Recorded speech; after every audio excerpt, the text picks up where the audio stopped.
అంజలి కూడా ఫస్ట్ భర్త కూతురుకిను సెకండ్ భర్త కూతురు చిన్నమ్మాయిని మంచిగా చూసుకొని పెద్దమ్మాయిని మంచిగా చూడకపోవడం, ఆ తర్వాత అనేక సార్లు అబ్యూజ్మెంట్ చేయడం, అట్లకళ్ళతో వార్తలు పెట్టడం, ఇవన్నీ కూడా తరచూ చేసేది అంటూ ఫ్రెండ్స్ అందరు కూడా చెప్తున్నారు.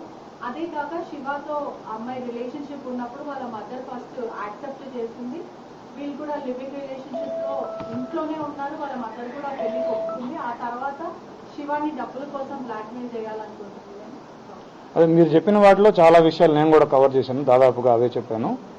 సో మీరు అన్నట్టుగా ఈ అమ్మాయి ఒక 3 సంవత్సరాల క్రితం 7th క్లాస్లో ఉన్నప్పుడు పోలీస్ స్టేషన్కి వచ్చి తల్లి మీదనే కంప్లైంట్ చేసి నేను ఉండను ఈ విడతోటి అని చెప్పేసి హోమ్లో ఉన్న మాట కూడా వాస్తవం, అది కూడా జరిగింది.